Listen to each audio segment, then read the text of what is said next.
Keep in touch with the Wolf Connection Podcast on our Instagram handle at the Wolf Connection Pod, or email us your questions, comments, and guest ideas to podcast@wolfconnection.org. Thank you for your support, and howls to you all. Welcome to the Wolf Connection Podcast. I'm your host, John Kaufman.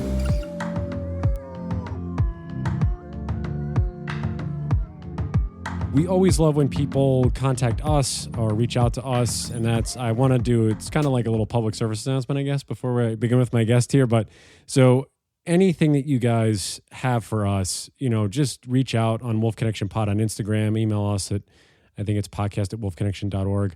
And it's just great to see the community continually evolving and giving us incredible guest ideas, guests that are reaching out to us and we ultimately get to meet, and who are friends with other guests of ours. So it really is just a great community. And I wanted to put that out there before I welcome the guest who came through us via Instagram and just messaged us one day. And here we are on a podcast with him. So he's been a wildlife photographer for about 3 years. He's based out of Seattle, Washington, and his photos are absolutely incredible. We're going to get into all that wonderful stuff. His name is Phillip Scrimshaw. Phillip, it's great to meet you. Phil or Phillip? What's the best way? Yeah, I go by Phillip usually, but it's nice to meet you too, John. Yeah, no, it's great. I'm glad you reached out, and like I said, your photos are incredible, and thank you for making this correlation between wolves in the United States, and also you've been to Africa multiple times and photographing the African wild dog, which is also called the painted wolf, from what you were telling me, and there's similar conservation efforts going on. So I really can't wait to dive deep into that stuff. But just as we begin, tell everybody where you grew up. Are you a native Washingtonian? Did you move? Where did this all come from? Where did you grow up? How did everything start for you? Yeah, for sure. So again, thank you so much for having me on. I love your guys' work and the podcast and everything that you guys do for, wolf conservation. It's really a pleasure to be here. But so I'm, born and raised in Seattle. I've been here kind of my whole life. This has kind of been my home base. Grew up here, went to school here. This is, where I've spent most of my adult life. And it's a beautiful area, in terms of, landscapes and nature and wildlife. There's so much here. I'll grow up in an area where people are driving and, they pull over on the side of the park and there's orca whales, jumping out of the water. It's crazy. Or, you're an hour outside of the city and you're on like one of the most beautiful, mountains and volcanoes like you've ever seen in the world. So it's a really amazing place that I've been able to call home. It's been, very good to me, and I love being here. So it's really great. And I feel kind of that natural beauty has kind of steered me in the direction to where I'm at right now in life. Yeah, I saw that in your bio. I was doing a little bit of research on you prior to this, and it really seemed like you said it in your bio, so I'm sort of quoting it from that, but you're a typical 9-to-5, and it seems as though you had this bug, this urge, and obviously living in a beautiful area, it gives you other opportunities or other avenues to where maybe to make a living or to find your niche. And it seemed as though wildlife photography just was the thing, or what was the bug? How did that happen initially? Again, you talked about just the incredible places in and around Seattle and just Washington State in general. What was the instance or the event? Was there something that you can point to where you took the other curvature on the road as opposed to staying on the straight and narrow? Yeah, absolutely. So I'm sure, most people, work a typical 9-to-5 desk job, and that's great. And I've definitely, been doing that for, most of my adult life and my career. And it's great. But I think a big catalyst for me, and I think a catalyst for a lot of people, like you said, I've been doing this for 3 years. It was the pandemic. And I think, as that became very serious and kind of the global changing event that we all kind of experienced, it really put into perspective, what are your priorities in life? What do you want to be doing? Tomorrow isn't necessarily guaranteed. Is there something that you would be regretting if you didn't get a chance to try and do? So for me, working at home and just being at home, eventually what I would kind of do is I would just play like nature, like animal or like landscape videos, like in the background as I would work, just kind of being, my white noise a little bit and just like, oh, like that's really pretty. And as, I was watching these videos, during the pandemic, I was like, this is really cool to see in a video, but wouldn't it be really cool to actually go there and see those things for real, like in person, and kind of realizing like, hey, if I want to go do that, the only way it's going to happen is if I go make it happen, if I go do it.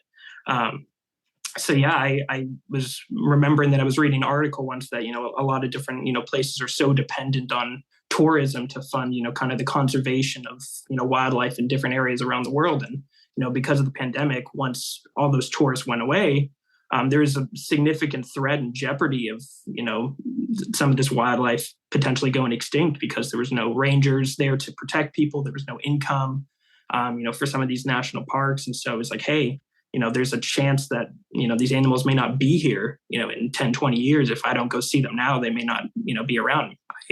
There may be a situation where I don't get to tell my kids that, you can go to a park and see an elephant because the elephants may all be gone. They may have all been poached. So it really just kind of stirred that little urgency in myself to kind of go out and go see these places on my own. I mean, what was that first experience like? So obviously when you make a huge leap like that and you, I guess, throw caution to the wind, I guess is what people would say. Yeah. But it really just seemed like there was this deep down urge inside of you and this feeling that was there to go. And like you said, it's the conservation aspect. And I think we all saw this too when we realize anytime the government shuts down to a degree, even if it's for a couple of weeks, we really see the toll that it takes on our public lands, on our national parks.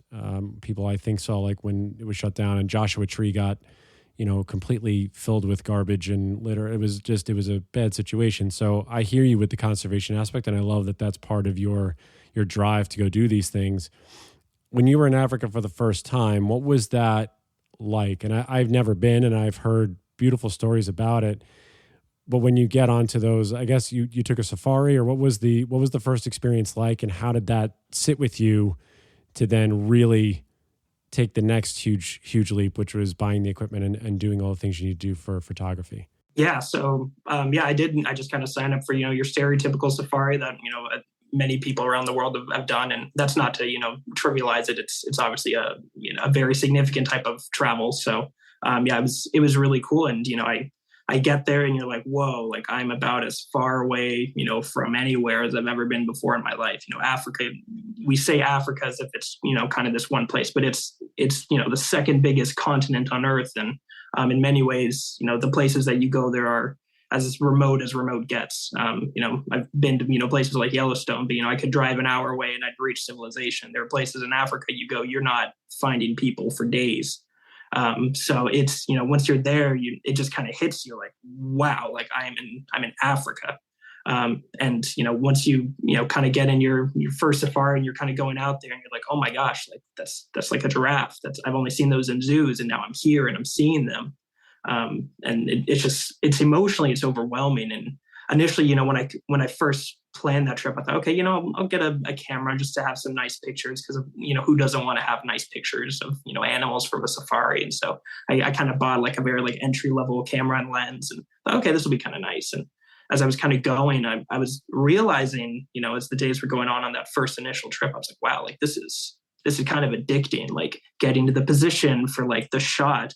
And I never really thought much about photography outside of, my iPhone before, but as I was kind of doing this, I was like, wow, like this is something else. I've always loved animals, but the photography side of things, just being able to paint a scene and capture these landscapes and these animals inside of them, there's just no place better in the world to do that, in my opinion, than, all across Africa. So after that trip, I kind of realized like, oh, like this is the direction I want to be going. This is what I feel like I'm meant to be doing. And, I had, my guides who were saying, like, hey, like if you want to do this, you gotta commit to it. You gotta make sure that this is something that you really want to do. And since that first trip, I've been hooked, and now I'm just finding new ways to get back, and obviously getting new gear. And these trips are few and far between, so you want to make sure that if you're going, you're doing it right. And not everybody has tons of time to do it, and I still work my 9 to 5, so I want to make sure that when I'm going, I'm doing it right, because that first experience was magical, and now it's an addiction. It's a bug. So that's a good bug to have. I mean, when you're taking photos, and obviously there's a connection with Yellowstone and those animals there, the wolves and the bears and everything like that, and the moose, because I've seen some of your moose photos and they're incredible. And then the photos you take in Africa, what is because you said there was some stage, like, do you attempt to not stage? Are you looking to set up in certain spots and waiting for certain things to happen, or do the animals sort of just come to you? Because we've noticed when we talk to a lot of photographers, they just sort of are. Sometimes a lot of these pictures that happen. They're like, this is the greatest photo I've ever took. And it happened when I was driving on the side of the road, and then, a wolf popped up and it was there. And so do you have a strategy? Is it just sort of be where you are, see what happens, or what unfolds? What's sort of, I guess, your way of going about getting the photos that you get? Yeah, yeah. So I'll definitely say, I've had a couple of those, I guess you could call them lucky encounters. But I'm more of the mindset that luck is really a combination of, both preparation and opportunity. So obviously, if there's a scenario where I see an animal and I think, okay, like this is where this animal is, this is what I know about it. Where can I put myself in a position to capture a great photo? And so there will be times where, I'm sitting at a sighting for 3, 4, 5 hours waiting for something to happen because I know that this could be a great photo opportunity. Rarely do I kind of stumble across things because in those moments you kind of get the adrenaline running and you kind of get unprepared. You're like, oh my gosh, what do I do? And you're flipping with your camera and your settings. And so right. Those situations I try to avoid putting myself in because I think, we can all get a little overwhelmed and make mistakes. And I've made plenty of mistakes and missed lots of, great photos out there, which I still kick myself over, but every photographer does. But yeah, I generally just, try and put myself, physically in a position to capture a good photo, whether that be the good landscape or I think the other big thing is kind of knowing your subjects and knowing animal behavior. I think that is probably the single most important thing in wildlife photography. I know not everybody would necessarily agree with that statement, but if for example, hey, this lion over here just ate and they're pretty tired, but there's, a little creek over here, eventually they're going to want to come down and drink. And, after a big meal, they're going to want to come down and drink. So you put yourself in position, you wait it out, maybe half an hour, that lion's going to come down to drink. Boom, there's your shot. So I think it's a lot of preparation and just knowing where to be at the right time and giving yourself the time to not be unprepared or like get caught off guard. Yeah. Ethically, and where I'm sure it seems like it's ingrained with everybody that we've spoken to. And I love that this community is very supportive. Actually, Ben Bloom was tagging me in something that you were coming on here and he was like, this is great. They basically said nice on the story that I posted for us that you were coming on here. Where is I'm sure, how do you feel ethically with the photos that you're taking? I'm sure you're taking into consideration the well-being of the animal and all that. I mean, where do you try and impart some of that knowledge onto other photographers? Are there things that you try to teach other people? Or obviously you're still learning, as it's only been 3 years or so. We're always learning different things. But ethically, how does everything strike you as you go out and do all these expeditions and Yellowstone, Africa, and all these other places? Yeah. I think ethics is kind of the hardest thing that a photographer has to balance because in a lot of ways we're all trying to get the shot, because as a photographer, there's no better feeling than coming away with, a once in a lifetime photo that nobody else has and you feel super great about it. But at the same time, we have to remember the wildlife part of that equation as well. And obviously keeping their well-being into consideration and making sure that we're not stressing them out. We're not putting undue pressure on them. And it's a tough thing to consider. I always generally try and put myself in a situation where I'm not stressing out the animals. I'll admit, and I think a lot of other people admit, sometimes we push a little too close. And I remember there's one instance, there was like a lioness. She was out in some bushes and she had cubs and we kind of got in a position to maybe catch a little glimpse of the cubs. And then she kind of growled at us and kind of snarled and was very unhappy that we got that close. And it's like, okay, hey, like we crossed the line. Okay, that's fair. That's on us. And then, just kind of back up and give her space.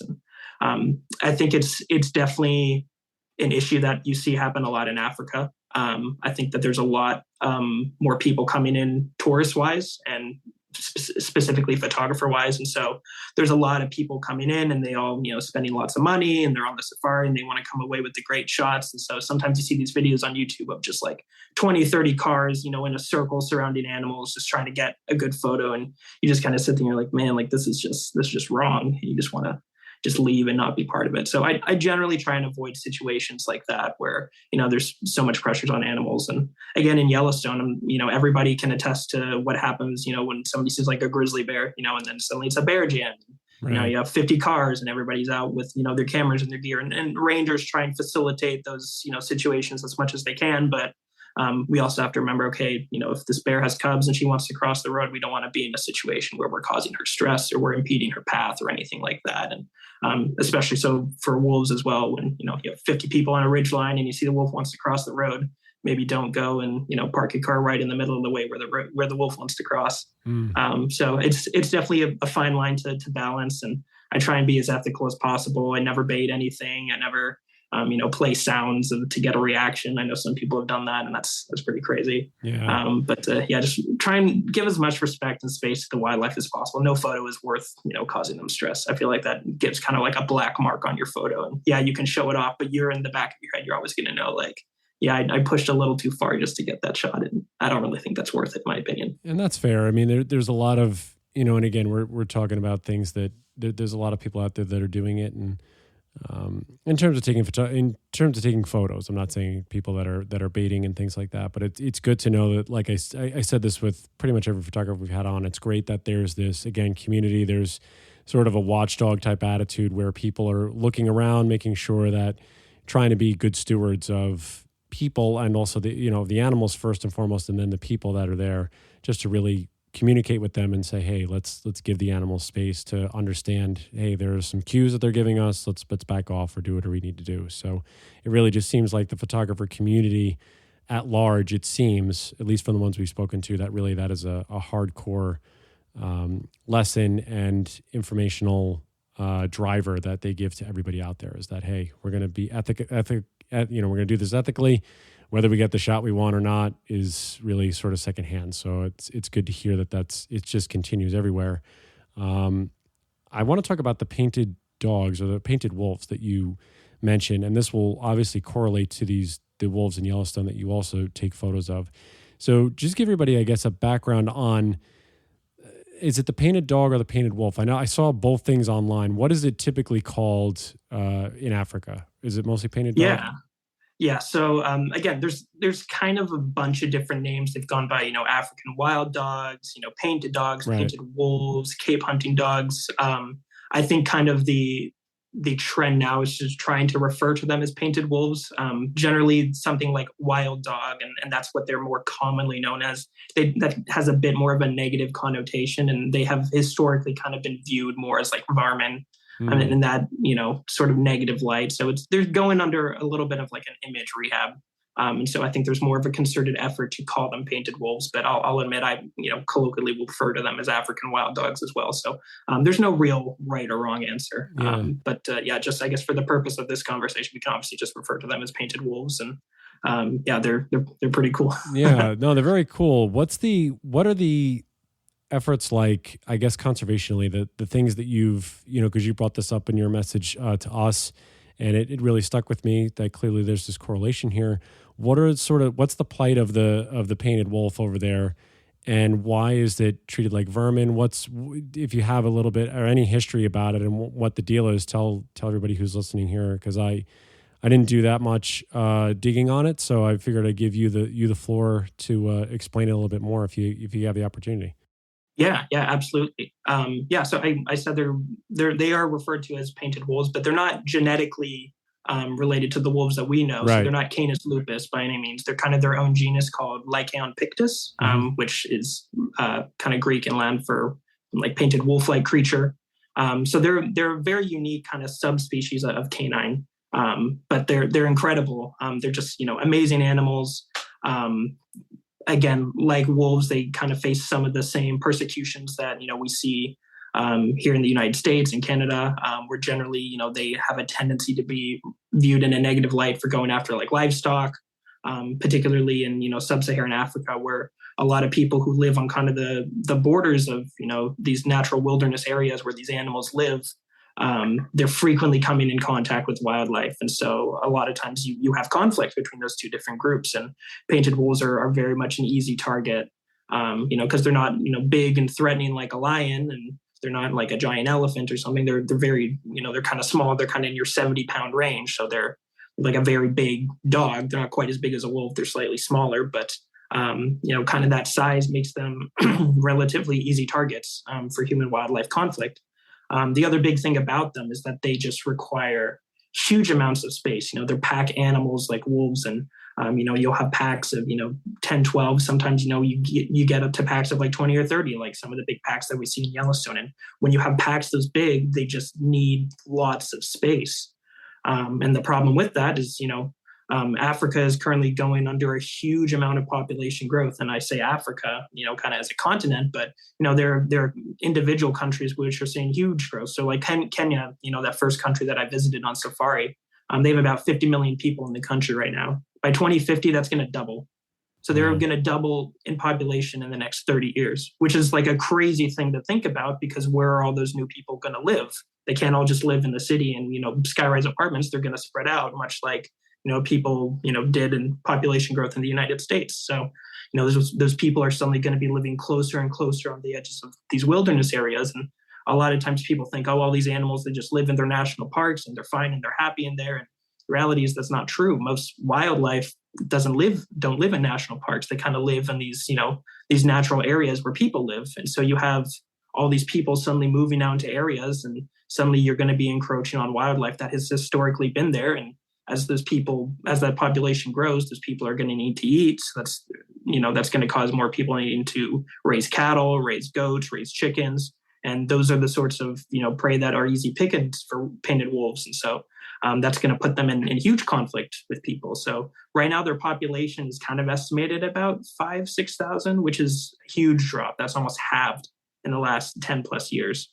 So there are not a lot of them left. They're very endangered at this point. And unfortunately, if conservation efforts aren't successful, there's a very good chance that they could go extinct within our lifetime. So they're teetering on the edge here. Luckily, there are some great groups out there, doing work. And obviously, there are lots of great national parks all across the continent that are providing safe spaces for them. But it's a constant battle, and they are constantly coming in contact with people. And as populations grow, it's just going to put even more and more pressure. And as climate change, forces more people to make drastic decisions about their lifestyles. And it's a recipe for disaster in a lot of ways, unless people can continue to conserve and protect these areas. What are the efforts that are going on there? Because I don't know the logistics, the politics. I know every country is different. Every continent can be different in terms of that, and the countries inside those continents. What's happening in those wilderness areas? I know you said there were conservation groups. Is there active policy is there a list similar to kind of what the ESA is? Obviously we know about the plight of elephants and like the really large, lions, tigers, all these big animals that used to be, tigers not so much in Africa, but there's a lot of African wildlife that have obviously been pushed to the brink of extinction, that are been threatened, endangered for such a very long time. Are they underneath some of those protections? And like you said, there was obviously worry about poaching with elephants, with rhinos, and all of that. Is there similar issues with painted wolves, with poaching, with fur, anything like that that's going on in Africa? Is it similar to that? Yeah. So, like most kind of big game, you're not allowed to hunt, painted wolves. So there's not, kind of that battle that we have, here in the States as well with, our current wolves, where people want to necessarily hunt them. They are by law protected, so you can't just kill them. But again, enforcement of those sorts of things can be a little tricky. Kind of the biggest things that generally, catch them, when they're approaching on community lands and suddenly a farmer sees a painted wolf. If he says, all right, I'm going to lay out a poison carcass or something and hope that maybe, the wolf will come by and eat the carcass and then get poisoned. I mean, it's very hard, police-wise to prove that sort of thing happen. And again, enforcement of some of these, protections can be kind of spotty depending on the areas that you're in. They're very rural areas. So it can be a little tricky. Obviously, the big threats from people come, from poisoning is kind of a big tactic that people do. Snaring is probably the most indiscriminate way that these animals can get killed at times. A lot of times bush people will set out snares in order to catch bushmeat, an impala or a zebra or something, so that they can hunt it and then they can use that to feed their family. So they're not necessarily even targeting a painted wolf, but it doesn't matter, because if one comes by and gets caught in that snare, I mean, he's done for. There's nothing that you can really do. So it's not necessarily always targeted, but it's very hard to enforce kind of, those laws and those protections depending on, where the area is. And I mean, the big thing that's really going to kind of change that mindset is just education with and support of local communities and teaching them, hey, if you lose a goat to a painted wolf, don't go out and shoot it. See if there's some sort of way that maybe, the government can reimburse you, or maybe we can come up with some sort of education system where we say, okay, they're going to go after your livestock. Maybe can we construct a livestock, pen or something that will prevent them from getting in there. So then your animals are safe at night, so you don't have to worry about that. So there's, different conservation groups that are out there providing, different sorts of solutions. And ultimately it does kind of come down to education and teaching, kind of these local communities that, hey, these aren't necessarily the big bad wolf that you've taught them out to be, or, kind of the varmint that's going after your animals. They're complex animals that are kind of just struggling to survive in the same way that everyone is. And they're competing for the limited amount of resources in the same way that humans are.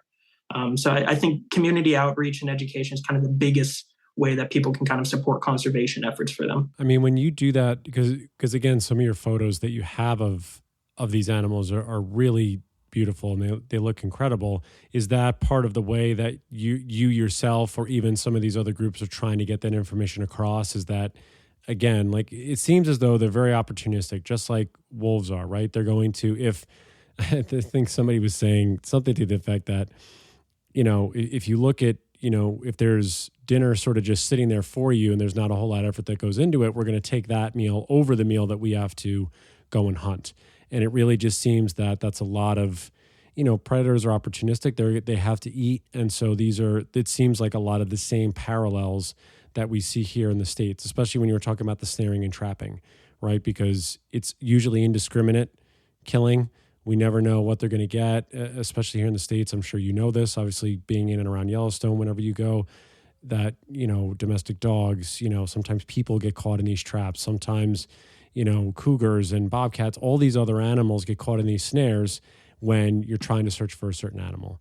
And to see that and you would think that it's, I guess, a global issue too, because there is hunting and trapping probably everywhere. And just to see that these painted wolves are getting the same sort of treatment that our wolves here in the United States and in Canada are getting, it's heartbreaking to really see that that's kind of the way it goes.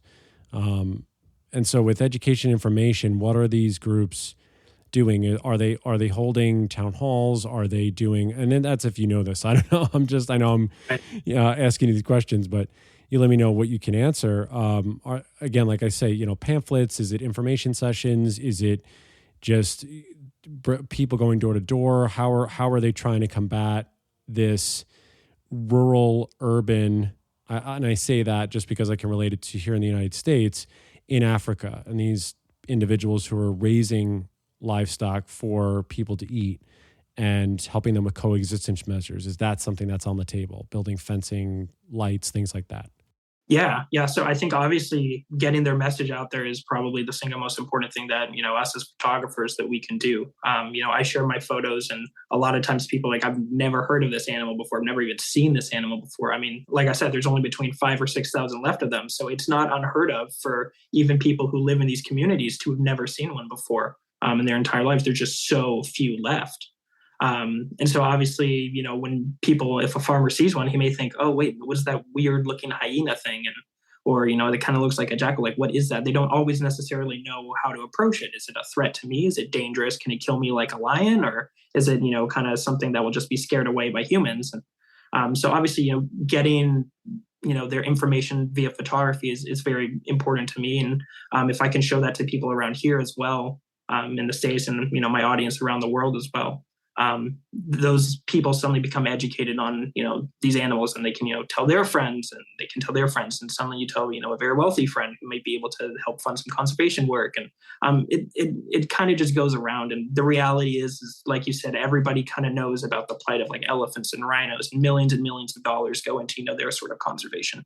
There's very limited amount of conservation money that's then allocated to painted wolves, just because they don't get, the big sort of draw that some of these other animals do, or their plight isn't necessarily quite so open. People will hunt an elephant, for a tusk or something, and then to sell it to a black market, dealer in the Far East. And that makes us all very sad because we kind of think, well, what a waste. Why would you, kill a beautiful animal for just some fake artwork? That there's no reason for it. But it's a little bit harder when you talk about a painted wolf and you say, why would you kill something for, going after livestock? It's like, well, suddenly that conversation gets a little bit more, I don't want to say justified, but you can understand it a little bit more. You can understand, hey, people are killing them for a reason. There's conflict here. And it's that debate is a little bit more nuanced. So being able to, educate different people, and as well as educating local communities about these animals and how they can coexist with them, I think is kind of the best thing that we as photographers can do. And I'm not a biologist, I'm not a researcher or anything, but with the limited experience and exposure that I've had to them, I definitely understand their plight, and I want to be able to share that with as many people as possible, and hopefully with enough eyes on it. That can kind of help make a difference. No, I agree. And I think that's what we need to do, is really try and find these solutions and really find ourselves in the middle of these conversations. And we've talked about this a lot. I'm sure that you've heard on our podcast, is that this is trying to find these solutions and really being able to transfer this information to everybody, and to make sure that everyone has access to the right information, the information that is from everybody, so that these conclusions can be made in a rational way, and to make sure that we are all able to coexist on this planet with the resources that are here. And as those resources begin to dwindle, we need to be able to figure out how to make sure that these animals specifically are able to coexist with us, being the top of the food chain, top of the line here in a lot of ways. When you get these photos, because I'm scrolling through the three that you sent me of the painted wolf, how do you set up for this? Are they skittish like wolves? Are they like wolves in the United States? Are they fairly habituated to humans coming through on safari? What is their nature that you've been able to see in the limited time that you've been there, and you being able to not only get the photos of them, but really dive into their plight as much as you have? Yeah, absolutely. So I'll definitely say they interact with each other very similarly to, the wolves that I've seen, in Yellowstone and different areas. But they're not quite as afraid of people. And I say that kind of with an asterisk, because generally the way that you view wildlife in Africa, at least, is you view it from the safety of a vehicle. So you never really get out of your vehicle. Right. So as far as the wildlife is concerned, they don't really see humans in the vehicle. They just kind of see, all right, it's this weird metal box that moves, and yeah, it's kind of right next to us, but whatever, it doesn't really do anything. Mm-hmm. And obviously that process has taken, years and years of habituating kind of these animals to vehicles and making them, feel very comfortable around us. There's certainly areas, across the continent where they don't see as many vehicles, and just the sight of one can make them very skittish, and then suddenly, they'll kind of run off, and good luck finding them, because once they're gone, they're gone. Right. But at least in my experience, the areas that I've visited, I've seen packs that are very kind of used to people. I'll say the caveat with that is, the second that you get out of your vehicle, if you're in an area where you're comfortable doing that. I remember kind of the sighting where I took most of my photos, where I sent you. We were in a vehicle, and my guide got out briefly to check out something, and from a bush, I just heard a bark, almost like a domestic dog bark, and it's just the weirdest sound. You're just like, what is that? Why would a dog be barking? And then you turn and you look, and you realize there's a whole pack of wolves right there underneath the bush. Wow. And they saw a person, and as soon as they saw the person, bark, just like, hey, I know you're there. I'm not happy about you being there. Get back in your vehicle, type thing. Wow. So that's really, it's really cool. But then there are other places where they're actually very normalized to seeing people on foot, and you can actually go up and get pretty close to them on foot and photograph them. And there's obviously some ethical conversations and debate about that I don't necessarily need to get into, but and they are very used to people in a sense. But they also know, hey, I don't want to be around like people like that close. And so they'll kind of move off. But when I'm photographing them, I'm pretty close to them in a vehicle, taking, nice low shots of them, and they don't mind at all. And sometimes the younger pups, they'll kind of come up and they'll look at you and they'll be like, what are you? Like, I haven't seen you too often before, and you look kind of strange, and kind of like, what's this weird hairless monkey looking thing? Yeah, they're really cool. I mean, it's contrasting totally, to Yellowstone, where wolves, they don't want to be by people, at all. And that's very good behavior. From them, because they're their plight is a little bit more, they see people and they know the threats that they pose for them the second they step outside of the park. So it's a little bit different dynamic. But the painted wolves, they're generally very accepting of you for most of the time. Wow. So when you go to Yellowstone, what is it like for you to have both of those experiences? Because, and you sent me a couple of photos as well of the wolves that you've taken in Yellowstone. And you're right. If you just look at the contrast, and by the way, we'll have these photos when we share on social media, when we publish the episode. So those of you that hear us talking about these photos, you'll get to see them once we post them up. But the photos, you sent me two black wolves that you took. One that looks like it's running sort of through a meadow or a valley there. And then there was another one that's on a hillside. And you just look at the difference in, obviously, distance of where, how far away you are when taking these photos. What does that do for you as a photographer to be able to engage in multiple different ways with an animal when you're out there? Because if you're able to get closer, obviously, to painted wolves, it might reflect in the photo. Do you ever look at the ones you take in Yellowstone of the wolves that you have here, and does it give you a different sense of feeling or being when you're out there in nature with them?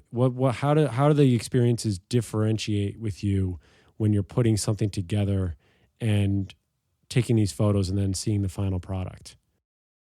Yeah, for sure. I'll say Yellowstone, to this day, I still don't have a wolf photo that I'm happy with. And I have photos of wolves, but not one that I'm happy with. And that is, for a reason. They don't get close to you in Yellowstone. And the pictures, if you see photographers who, live around Yellowstone or Grand Teton, they'll have lots of different photos of bears and moose and elk and that sort of thing. But the wolf photos are few and far between, just because the sightings of them where they're in photographing distance are just so limited. You're basically hoping either for a carcass that's relatively close to a road, or you're hoping for them to cross the road. And again, those aren't necessarily situations you can plan for. When I go to Africa, I can say, hey, I know that there may be painted wolves around here. Let's, track them. We can take our vehicle kind of off road. And, if we know, hey, they were here a few days ago, let's follow these tracks and see where they go. And you can kind of track them that way. And I'm sure if you were really crazy and you wanted to go track wolves in the Yellowstone backcountry, you're more than welcome to. But I feel like that's kind of, you're chasing a needle in a haystack at that point. It's definitely proven to be harder. But I like that challenge photographically. Africa, it sometimes can feel almost like cheating, because you can find there's so many things you can take pictures of, and it's right off, you pull up right next to it in a vehicle and boom, you get some awesome shots. And I would say that it's a lot easier to take really good photos there. But in Yellowstone, I think the challenge of finding wolves and getting close to them within, safe distance, 100 yards or so, is a lot harder. Obviously, that requires even better gear than, you can take a relatively inexpensive camera set up to Africa and come away with good shots. In Yellowstone, if you want to get good wolf photos, you've got to have the gear that can step up to the plate on the different situations. Kind of those two encounters I've had. One was with one of the Wapiti pack females. She was crossing the road, and again, I caught a photo of her crossing the road, and that was the only reason I have a decent photo of her. And the other one, I think, was from earlier this spring. I caught one of the shrimp lake pack females, and kind of the one black one, and I just kind of saw her walking. I was just like, what is that? It's like, oh, that's a wolf. And, again, she was probably 300 yards off the road, and that was as close as she was going to feel comfortable getting. So, those photos I have, that's about what I have. And I spent this past October, I spent about a month in the park, and all I was chasing was wolves, just nothing but wolves every day, just going to Lamar Valley, hang around there, just sit, see them from a distance. What can we do here? Like, are they going to get close? Are they not? What's kind of the pattern here? And again, I have photos of them, but they're just not, those close-ups that everybody really dreams of. So again, that's motivation to just keep coming back and just keep at it. And obviously, when I need my fix, I'll go to Africa and get my quick shots of the painted wolves there and just be like, all right, that kind of rejuvenated me and refreshed me. Back to Yellowstone, time for the hard stuff. So yeah, it's definitely a different game in each different place.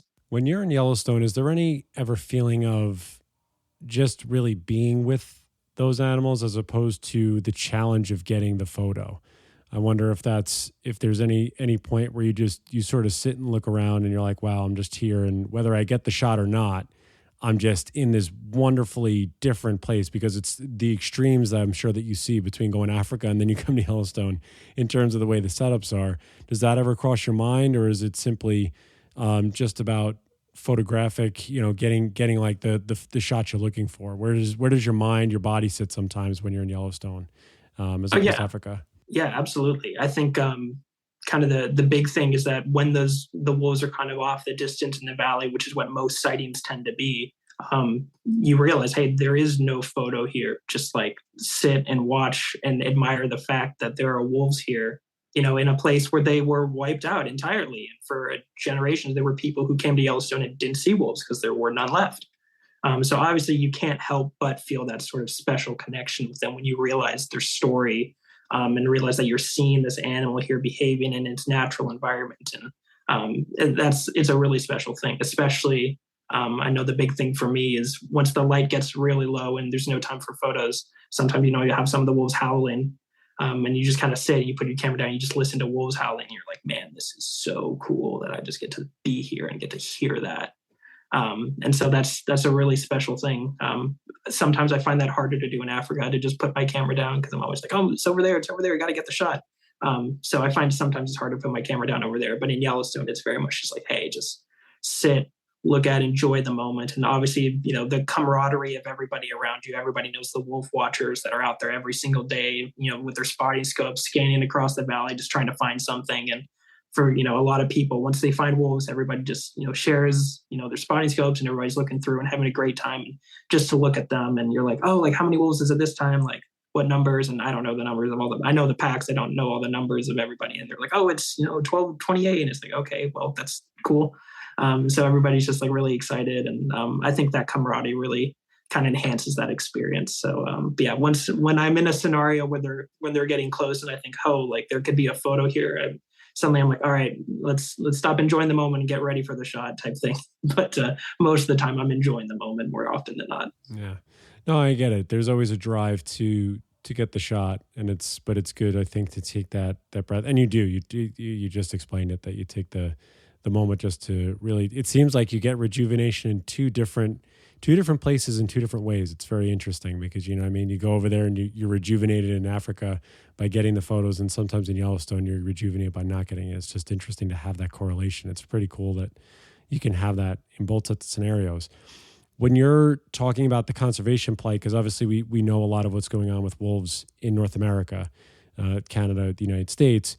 How are you able to correlate a lot of what's happening in Africa? Are you able to bring the information and the plight of the painted wolf in Africa here to the United States and try and correlate it that way, or vice versa? Is there any way that you try to share the information and cross-pollinate to maybe try and enhance both of the conservation efforts? Is that something that you're trying to do? I don't know what you're up to in that vein.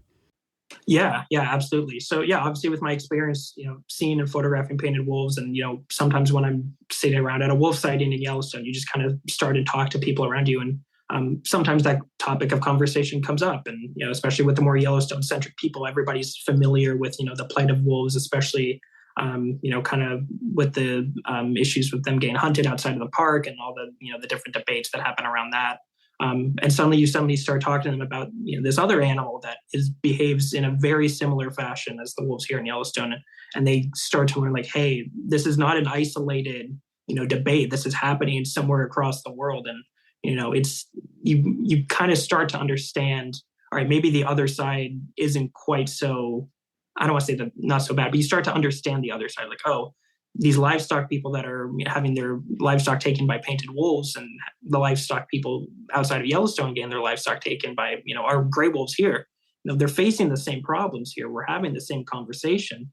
It's sort of enlightening to a lot of different people in that sort of way, and I feel like that's kind of it's able to change people's minds and change people's perspectives about how they approach the topic. I think a lot of people who love wolves are very, kind of on a one-track mind. They can't possibly understand why somebody would want to hurt, a beautiful wolf. And obviously we're wolf people, so we're a little bit biased, but there is a conversation to be had on the other side. And there are valid points on the other side as well that you need to be, considering. So I think opening people's minds to that idea that, it happens in other places as well. It's not isolated to just us. I think can be a little bit enlightening. So that's what I try to do. And then kind of on the reverse side, when I'm in Africa, and sometimes I'll talk about Yellowstone because everybody over there is, they've heard about Yellowstone. It's this big magical place with so many different animals that are nothing like what we have over here, and people are very interested and fascinated by it. And so I talked to them about, hey, wolves were wiped out originally in Yellowstone because that's what wildlife management, thought was best for the park, was to take out a predator. And in their minds, they're like, that's crazy. Why would you, that's like taking out lions here. Like, why would we do that? That makes no sense. And then you kind of explain, wolves were reintroduced and brought back, and they kind of brought balance back to the ecosystem, and they're really filling in their niche in the way that they were supposed to. And it's probably, I would argue, the reintroduction of wolves is the greatest conservation success story in modern history in terms of wildlife conservation. I don't think anything can probably compete with that, bringing back an apex predator into a space that is surrounded by people and essentially thriving. And so I think on the African side of things, reintroduction is a very big thing in terms of, can you find places to bring these animals back in the areas where they are now extinct? They look at models like Yellowstone. They say, yeah, this can be done, and this can be done well. Again, it involves a lot of community education. It involves, enforcement, protecting these animals as much as you can, and research. And that's really important. The problem, with Africa is that, again, these national parks and the spaces are dwindling. There's not as much space. So where are you supposed to put these animals? So then, again, that kind of conversation, funnels back into, the experience of Yellowstone. So it's really nice to, talk to different groups of people and educate them on both sides, because I feel like it's a very enlightening thing to kind of share with people. I mean, the conduit that you are, just from going across the pond, across the ocean, to really be able to capture these stories, come back, educate, inform, and really just keep doing this thing is vitally important. Because again, like, as you say, to enhance the stories for both of these animals in different places across the globe is always going to help, because it's always going to figure out, like you say, the plights are very similar. The way that they are thought of. I don't know the lore behind painted wolves. I know you gave a little bit behind that, but it really does seem similar that, again, that big bad wolf mythology or mythos really seems to have infiltrated a lot of communities, especially ones that are doing the work of raising livestock, raising animals to be for food for other people. And whether you have a positive or negative impact with those animals, you're always going to have that conflict.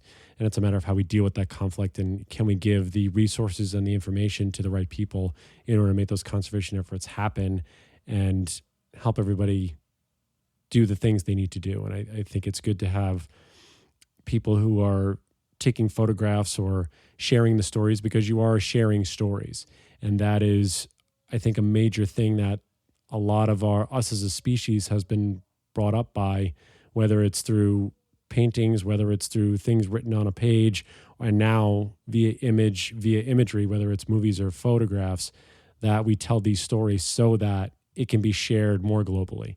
And so that people can see how wonderful and beautiful that these animals are, and that they do have a place on the planet, wherever it may be, whether it's Africa or North America.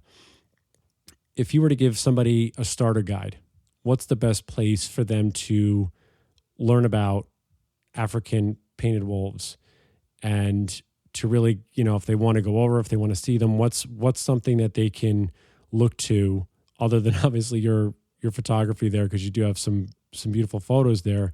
What's a good resource for them to understand the conservation effort? Where can they go to really find some information about either how to help, or to really just get to know this animal a little bit more, and realizing that it has similar numbers to the wolves here in the United States? Yeah, absolutely. Obviously, the biased part of my answer would be just go out there, man. Just go find them, go see them. Obviously, not everybody's able to do that for one reason or another, but seeing them in person, and giving whatever funding you can to the local communities that are most impacted, and the local national parks is probably the most direct way to do it. But for a long period of time, I knew kind of offhand what these animals were, but I didn't really know too much about them. About 5 years or so, there was this BBC documentary called Dynasties. And one of the episodes, they generally focus on a species of animal, and they kind of, chronicle, that family's dynamics and the history and all that. And one of the episodes they had was on painted wolves. And I remember watching that episode and just being captivated. And to this day, I think it is probably the best wildlife documentary I've ever seen in my life. If you haven't seen it out there, go watch it. It is nonstop. I'm talking like Game of Thrones level, like political drama from top to bottom with wild animals. And you're just like, man, I had no idea that these animals live these sorts of complex lives. Like I didn't realize, obviously wildlife documentaries are kind of have fluff drama at times, but this is all just 100% just raw footage. And since watching that, I was like, wow, like I want to just learn everything I can about these animals. And, obviously there's so much, literature out there that you can consume online. Other photographers who, probably take much better photos than me have, media out there as well that kind of document their plight. But I think if there's ways that people can visit these parks, if you can find a way to get out to Africa and you can see these animals in their natural environment and you can document them and share their stories, I think that's probably just the best way you can do it. And, there's lots of different conservation groups you can meet on the ground and you can donate to them. I know, painted wolf conservation is a big one. I know like Zambia Carnivore Project is another one that focuses on, wildlife in Zambia particularly. There's tons of, World Wildlife Foundation. There's tons of different groups that are providing funding towards that. But I think having those sort of intimate encounters makes it a little bit different. It's a lot of similar to how people feel about wolves. You have people who hate wolves. They come out to Yellowstone, they see them just interacting in their natural environment. And then, it kind of changes their mind a little bit. I feel kind of the same way about the painted wolves. If you can get out there and you can see them and you're like, wow, these animals, they have to, constantly be worrying about, lions coming and getting after them. How are they supposed to, hunt and eat and feed their pups? And you just realize like, wow, like these animals live incredible lives. And just seeing them just makes you want to just keep going back. And I literally plan most of my trips now back to Africa with the intention of finding them in one way or the other. A lot of people, they're big into, their giraffes, their elephants and all that. But I will literally plan specific trips just to go and try and find them in some capacity. They've totally, taken over my life. They've become an addiction just to find them and see, how does this pack in this country act differently in this pack in that country? And I feel like once people see them, maybe that bug will bite them too. That's great. And listen, everybody who's hearing that, we'll have the links for those certain.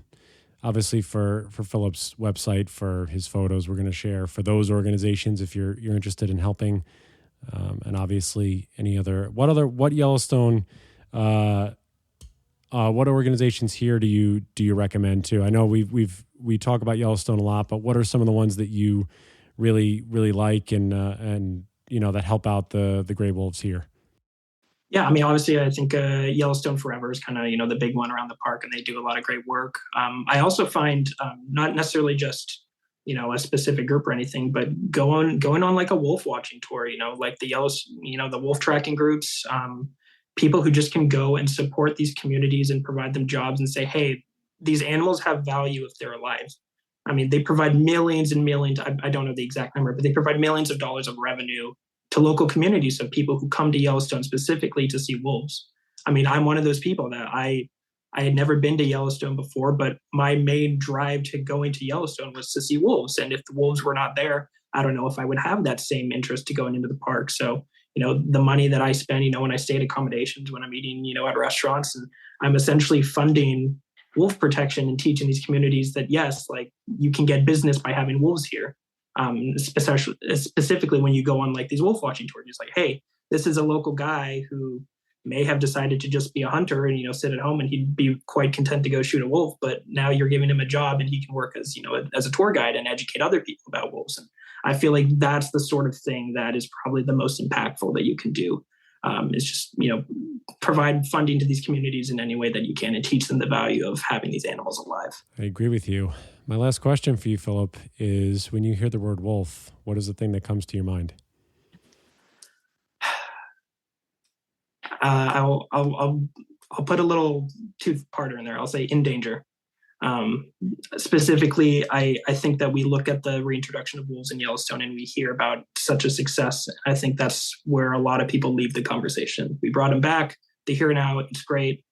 Does not make everybody so happy. And they kind of tune out, or they're not so familiar with, the conflicts that's still happening. They don't know about them getting delisted and all the wolves that got, wiped out, I think over the past year or so, or 2 years ago. And they just think, oh, they're here and that's fine. And so we take our foot off the gas a little bit. And that's just not something we can do. We can't just reach a sustainable level with wolves. We have to make sure that their protection is constantly being fought for. They always need to have advocates out there, not just photographically, but in politics, in policy. I think that's something that we can never forget, that they are still constantly in danger, even if we brought them back. And there is no safe point for a wild animal at this point, given, this complex societies that we live in. And the same goes for painted wolves. There are so few of them left. They are very much in danger of going extinct if we cannot protect them, and we cannot protect the spaces that they need to, call their habitats and continue to grow. So it's a situation where we need to be very vigilant, and we constantly need to be advocating for them because they can't advocate for themselves. Beautiful words. Phillip Scrimshaw, thank you so much for giving your time, your effort, for the photos that you're taking, and for the information you're bringing literally from continent to continent. Really appreciate what you're doing and all the stuff that you're involved in. Thank you so much. Yeah, no, thank you for having me. I appreciate it and getting that message out there. Yeah, absolutely. Just stick around for one more minute. How's to you all out there, and we'll be with you next time. Bye, everybody. Looking for more information about Wolf Connection or the podcast? Please visit our website at wolfconnection.org, where you can donate, sponsor a wolf, or become a volunteer.